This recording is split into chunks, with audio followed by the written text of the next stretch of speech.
महारानी ताराबाई एक महान योद्धा और शासक थीं।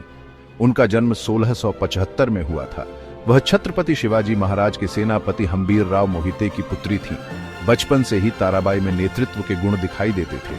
उन्होंने शस्त्र और शास्त्र दोनों की शिक्षा ली। 1680 में शिवाजी महाराज की मृत्यु के बाद औरंगजेब ने मराठा साम्राज्य पर आक्रमण किया। ताराबाई के पति राजा राम छत्रपति ने मुगलों से लोहा लिया।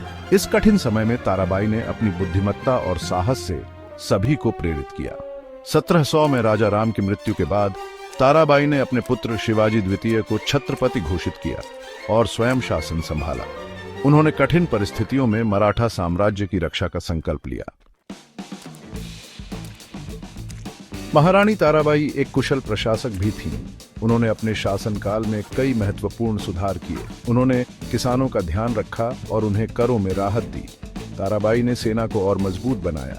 नए किले बनवाए गए और पुराने किलों की मरम्मत की गई। उन्होंने नौसेना का भी विस्तार किया और व्यापार को प्रोत्साहन दिया। इन सुधारों ने मराठा साम्राज्य को आर्थिक और सैन्य रूप से मजबूत बनाया। महारानी ताराबाई ने अपने कुशल नेतृत्व से एक मजबूत और समृद्ध राज्य की स्थापना की।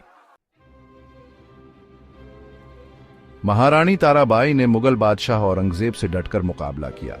उन्होंने छापामार युद्ध की रणनीति अपनाई और मुगल सेना को भारी नुकसान पहुंचाया।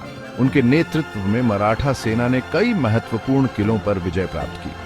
ताराबाई ने मुगलों को कभी भी हावी नहीं होने दिया। उनकी बहादुरी और रणनीति के कारण औरंगजेब को दक्षिण में सफलता नहीं मिली। 1707 में औरंगजेब की मृत्यु के बाद मुगल साम्राज्य कमजोर हो गया। महारानी ताराबाई ने इस अवसर का पूरा लाभ उठाया और मराठा साम्राज्य का विस्तार किया।